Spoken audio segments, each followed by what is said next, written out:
Movie के start में हमें बताया जाता है कि आज से 3 साल पहले स्पेस से आए कुछ एलियन रोबोट्स ने अर्थ पर अटैक कर दिया था और वहाँ पर एक वॉर चल जाती है और फिर ये जंग एलियंस जीत जाते हैं। ज्यादातर लोग इसमें मारे जा चुके थे और जो लोग जिंदा थे यानी जो सर्वाइवर थे उन्हें रोबोट्स की हर बात माननी पड़ती है। साथ साथ कुछ लोग मिसिंग भी हुए थे। अब यहाँ पर एलियन रोबोट्स की एक शर्त थी और वो ये कि कोई भी अपने घरों से नहीं निकलेगा और अगर कोई अपने घर से निकल भी गया तो उसे 10 सेकंड्स का टाइम दिया जाएगा, जिसमें कि अगर वो अपने घर वापस ना गया तो एलियंस उसे मार देंगे। ये रोबोट्स इंसानों के कान के पीछे एक डिवाइस लगाकर उन पर नजर रख रहे थे। इसके बाद हमें इंसानों की तरह दिखने वाला एक रोबोट दिखाया जाता है जो कि इंसानों को रोबोट्स का मैसेज देता है और वो ये था कि हम इंसानों को कोई भी नुकसान नहीं पहुंचाएंगे। हमारे आने का मकसद सिर्फ इंसानों को स्टडी करना और नई चीजों के बारे में जानना है। एक बार हमारा मकसद पूरा हो जाए तो हम हमेशा के लिए यहाँ से चले जाएंगे और कभी भी मुड़कर वापस नहीं आएंगे। साथ साथ वो ये भी कहता है कि रोबोट्स कभी भी झूठ नहीं बोलते। इसके बाद हम एक आदमी को देखते हैं जो कि हर टाइम नशे में ही रहता है। वो अपने घर से बाहर आकर रोबोट्स को बुरा भला कहने लगता है, उन्हें गालियाँ देता है क्योंकि रोबोट्स ने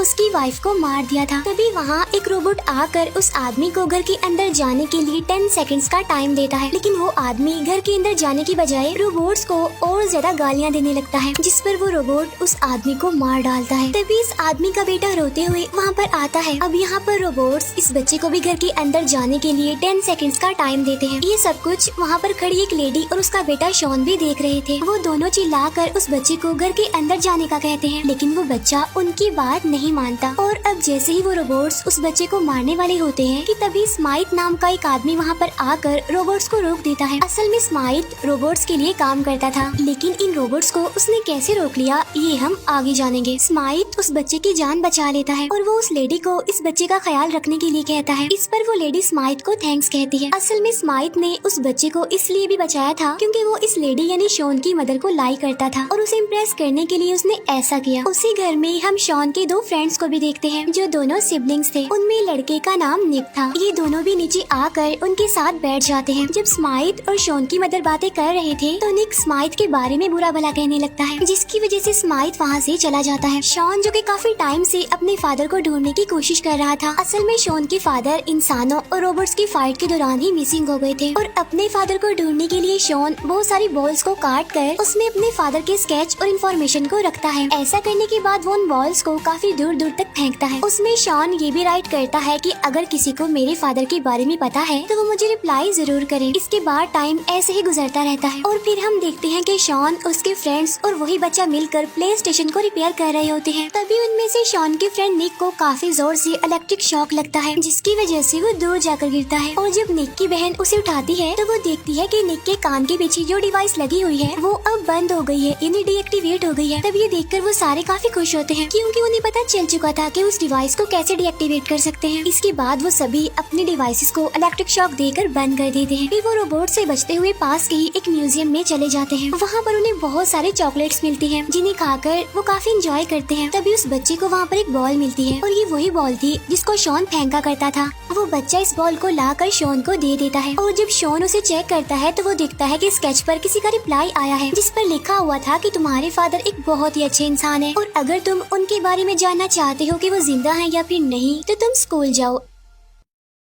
जहाँ पर तुम्हें सारी बात पता चल जाएगी कि आखिर तुम्हारे पापा कहाँ हैं। जिस पर शॉन डिसाइड करता है कि वो अपने फादर को ढूंढने के लिए स्कूल जाएगा और बाकी तीनों को वो घर जाने के लिए कहता है। जिस पर निक उसे कहता है कि हाँ यार जाओ तुम, हम तो घर जा रहे हैं। लेकिन निक की बहन शॉन को कहती है कि नहीं निक, हम तुम्हारे साथ ही जाएंगे। तभी सुनकर निक कहता है कि ना ना भाई, मुझे तो अपनी जिंदगी से बहुत प्यार है, मैं मरना नहीं चाहता अभी, तो इसीलिए मैं तो कहीं नहीं जा रहा हूँ। तब निक की बहन उसे समझाती है कि अगर शॉन के फादर की जगह हमारे फादर होते तो शॉन हमें कभी भी अकेला न छोड़ता, तो तुम ही बताओ हम उसे कैसे अकेला छोड़ दे। इसके बाद वो एक साथ स्कूल जाते हैं जहाँ पर एक बूढ़ा आदमी कुछ फाइल्स लेकर कहीं पर जा रहा था और अब ये लोग उस बूढ़े आदमी का पीछा करते हैं। जहाँ पर एक रूम में उन्हें बहुत सारी फाइल्स मिलती हैं और उन्हीं फाइल्स में शॉन अपने फादर की फाइल भी ढूंढने लगता है। शॉन देखता है कि उन फाइल्स में से बहुत से लोगों की फोटोज पर रेड क्रॉस लगा हुआ है, मतलब ये कि जिस फाइल पर क्रॉस का निशान लगा हुआ है वो मारे जा चुके हैं और जिस फाइल पर नहीं लगा हुआ डेफिनेटली वो लोग जिंदा हैं। काफी ढूंढने के बाद फाइनली शॉन को अपने फादर की फाइल मिल जाती है। जिस पर रेड क्रॉस नहीं था। इट्स मीन वो जिंदा थे अभी। और जब शॉन ये चेक करने लगता है कि लास्ट टाइम उसके फादर को कहाँ देखा गया था, तो तभी एक एक करके उनके कान के पीछे लगी डिवाइस एक्टिवेट होने लगती है। तब बहुत सारे रोबोट्स उनको मारने के लिए आ जाते हैं। उसी टाइम स्माइट भी वहाँ पर आकर उन रोबोट्स को रोक देता है। बाद में वो उन सबको चेन से बांध देता है। अब यहाँ स्माइट शॉन से पूछता है कि इस डिवाइस को तुमने कैसे ऑफ किया, लेकिन यहाँ पर शॉन उसे कोई भी जवाब नहीं देता। तब स्माइट उसके डिवाइस को निकाल कर उसकी जगह ब्लैक डिवाइस लगा देता है। इसके बाद वो शॉन को एक स्कैन के लिए रेडी करता है। स्माइट बताता है कि स्कैन की मदद से तुम्हारे माइंड में जो कुछ भी चल रहा है मुझे इजीली उसके बारे में पता चल जाएगा। साथ साथ इस स्कैन की वजह से जिंदा रहने की विश भी खत्म हो जाएगी। फिर इसके कुछ दिन बाद उस पर्सन की डेथ हो जाएगी। अब यहाँ पर इस स्कैन को करने के लिए एक काफी बड़ी मशीन यूज की जाती है, जो कि लोगों के माइंड्स का डाटा निकालती है और फिर इंसान की सारी विशेष उसी टाइम पूरी कर देती है, जिससे इंसान को ऐसा लगता है कि उसने अपनी पूरी जिंदगी जी ली है, जिसकी वजह से इंसान कोमा में चला जाता है और इसके कुछ दिन बाद वो मर जाता है। ये सुनकर शॉन स्माइट को बुरा भला कहने लगता है। तो गुस्से में आकर स्माइट शॉन को मारने के लिए आगे बढ़ता है, लेकिन अब क्योंकि मशीन ऑन थी, जिसकी वजह से स्माइट को झटका लगता है और वो पीछे गिरता है। ऐसा होते ही मशीन रुक जाती है, जिससे शॉन और उसके साथी वहाँ से भाग जाते हैं। तभी निक वहाँ की गैसेस ऑन करके वहाँ पर आग लगा देता है, जिसकी वजह से वहाँ पर काफी बड़ा ब्लास्ट होता है और फिर शॉन और उसके बाकी साथी वहाँ से निकलकर एक होटल में चले जाते हैं। होटल में ये लोग देखते हैं कि वहाँ पर बहुत सारे लोग पार्टी कर रहे हैं। तभी एक आदमी वहाँ पर आता है और उन्हें पकड़कर वो एक लेडी के पास ले जाता है। यहाँ पर वो लेडी भी उनसे सेम क्वेश्चन करती है कि तुमने अपने डिवाइसेस को कैसे ऑफ किया था या फिर कैसे डीएक्टिवेट किया था। ये सुनकर शॉन कहता है कि आप मेरे फादर के बारे में पहले पता लगवाएं, उसके बाद मैं आपको बता दूंगा कि इन डिवाइसेस को कैसे ऑफ किया जाता है। अब यहाँ पर उन दोनों के दरमियान एक डील हो जाती है। फिर वो लेडी उन लोगों को एक आदमी के पास लेकर जाती है। शॉन उस आदमी को अपने फादर का पूछता है कि क्या आपने इनको कहीं पर देखा है, जिस पर वो आदमी शॉन को कहता है कि तुम ऐसा करो कि नदी के पास जाओ, वहाँ पर तुम्हें तुम्हारे सारे सवालों के जवाब मिल जाएंगे। उधर स्माइट कुछ रोबोट्स और शॉन की मदर को लेकर एक जगह पर पहुँच जाता है और वो स्पीकर में शॉन को कहता है कि शॉन तुम्हारी मदर हमारे पास है और अगर तुम अपनी मदर को बचाना चाहते हो तो तुम मुझसे आकर मिलो। फिर हम देखते हैं कि शॉन और उसके साथी जहाँ पर छुपे हुए थे वहाँ पर एक रोबोट आ जाता है, लेकिन अब जैसे ही वो रोबोट शॉन के करीब आता है तो शॉन उससे कनेक्ट हो जाता है। इसके बाद वो रोबोट शॉन के एक्शंस को फॉलो करता है, यानी जैसे जैसे शॉन कर रहा था वैसे वैसे वो रोबोट भी कर रहा था। ये देखकर शॉन के फ्रेंड्स उसे कहते हैं कि शॉन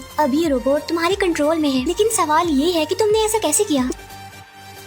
जिस पर शॉन कहता है कि शायद वो ब्लैक डिवाइस लगने की वजह से मैं इसे कंट्रोल कर पा रहा हूँ। शॉन ये भी कहता है कि मैं इस रोबोट की मदद से अपनी मदर को बचा लूंगा। इसके बाद ये लोग बचते बचाते उस लोकेशन पर पहुँच जाते हैं जहाँ स्माइट ने उन्हें बुलाया था। वहाँ पहुँचकर शॉन स्माइट को धमकी देता है कि तुम मेरी मदर को मेरे हवाले कर दो वरना मैं तुम सबको मार डालूंगा। इसीलिए स्माइट उसकी मदर को वहाँ पर ले आता है, लेकिन स्माइट शॉन को कहता है कि तुम जैसे ही अपना ध्यान इस रोबोट से हटाओगे तो ये तुम्हें मार देगा। जिस पर शॉन उसे कहता है ओह आई सी, बताने के लिए थैंक यू। इसके बाद वो उस रोबोट की बैटरी निकाल लेता है, जिसकी वजह से वो रोबोट डीएक्टिवेट हो जाता है। फिर ये सारे लोग शॉन के फादर को ढूंढने के लिए निकल जाते हैं। फिर हम देखते हैं स्माइट को जो कि एक मेडिएटर से मिलता है और वो उसे शॉन के बारे में सारी बात बता देता है। मेडिएटर यानी एक ऐसा रोबोट होता है जो इंसानों जैसा ही होता है। मेडिएटर स्माइट से कहता है कि मुझे शॉन जिंदा चाहिए और तुम जल्द से जल्द उसे वापस लाओ और अगर तुमने ऐसा ना किया तो हम तुम्हें भी स्कैन कर देंगे, जिसका अंजाम तुम जानते ही हो। तब ये बात सुनकर स्माइट काफी डर जाता है और वो बहुत सारे रोबोट्स को अपने साथ लेकर शॉन के पीछे जाता है। असल में यहाँ मेडिएटर का काम सभी रोबोट्स को कंट्रोल करना था और यही था जो उनके मिशन को लेट भी कर रहा था। उधर शॉन और बाकी सब अपने डेस्टिनेशन पर पहुँच जाते हैं, जहाँ बड़े बड़े पत्थरों पर लिखा हुआ था कि सर्वाइवर्स कहाँ पर हैं और उन्हें कहाँ पर ढूंढा जाए। शॉन की मदर वहाँ दूर एक छोटे बच्चे को देखती है, लेकिन जैसे ही ये लोग उस बच्चे की तरफ जाने लगते हैं तो वो बच्चा डर कर भागने लगता है। तब उस बच्चे का पीछा करते हुए ये लोग एक जगह पर पहुँच जाते हैं, जहाँ पर कुछ लोग हाथों में बो एंड एरो यानी तीर कमान लेकर इन लोगों की तरफ बढ़ते हैं। शॉन जैसे ही अपने फादर को देखता है वो जाकर उनके गले लग जाता है। तब शॉन की मदर भी अपने हस्बैंड से मिलकर बहुत खुश थी। इसके बाद शॉन अपने फादर से पूछता है कि पापा कहाँ चले गए थे आप। तब शॉन के फादर बताते हैं कि जंग खत्म होने के बाद सारे बचे हुए लोग यानी सर्वाइवर यहाँ पर आकर छुप गए ताकि रोबोट्स हमें ढूंढ न सके। उधर स्माइट भी उनका पीछा करते हुए वहाँ पर पहुँच जाता है, उसी जगह पर जहाँ पर ये सारे लोग छुप कर रह रहे थे। स्माइट अपने साथ बहुत सारे रोबोट्स को लेकर आया था वहाँ पर। स्माइट उन सब सबसे कहता है कि तुम सब हमें शॉन दे दो, जिसके बदले में हम तुम्हें छोड़ देंगे और कुछ नहीं कहेंगे। फिर स्माइथ उन्हें एक स्पेसशिप दिखाते हुए धमकी देता है कि अगर तुमने हमारी बात ना मानी तो कुछ ही मिनटों में ये स्पेसशिप तुम्हारे एरिया को लावा बना देगा, जिसमें तुम सब के सब मारे जाओगे। लेकिन शॉन एलियंस की मेन स्पेसशिप में जाकर उसे अपने कंट्रोल में कर लेता है। तभी ये देखकर वो मेडिएटर उसके पास आता है और वो शॉन को कहता है कि वाह बहुत खूब, और तुम हमारे साथ मिल जाओ, जिसके बदले हम तुम सबको छोड़ देंगे। लेकिन शॉन उसकी बात नहीं मानता और उस मेन स्पेसशिप को वो दूसरी स्पेसशिप से टकरा कर डिस्ट्रॉय कर देता है। इन दोनों स्पेसशिप के टकराने की वजह से वो मेडिएटर जमीन पर गिर जाता है, लेकिन शॉन एक रोबोट को कंट्रोल में करके इजीली जमीन पर आ जाता है। उन स्पेसशिप के डिस्ट्रॉय होते ही वो सारे रोबोट्स अपने आप से ही डीएक्टिवेट होने लगते हैं। इसके बाद शॉन मेडिएटर के पास जाता है और वो उस मेडिएटर को अपने कंट्रोल में करके जितने भी अर्थ पर यानी जमीन पर रोबोट्स थे उन सबको डीएक्टिवेट कर देता है, जिसके बाद वो मेडिएटर भी डीएक्टिवेट हो जाता है। लेकिन बंद होने से पहले वो मेडिएटर शॉन को कहता है कि अभी ये सब कुछ बंद नहीं हुआ और याद रखो कि हम दोबारा आएंगे। इसके बाद हम देखते हैं कि सारे रोबोट्स खत्म हो चुके हैं, जिसकी वजह से सारे लोग अपने अपने घरों से आकर सेलिब्रेशन करते हैं। अब यहाँ पर मैं आपको ये बता दूं कि स्माइथ असल में उन रोबोट्स को कैसे कंट्रोल कर रहा था, क्योंकि असल में वो भी कोई आम इंसान नहीं था, बल्कि वो भी एक एलियन था। उन सब के खत्म होने से लोग बहुत ज्यादा खुश थे और इसी के साथ ही मूवी यहीं पर एंड हो जाती है। Thank you for watching.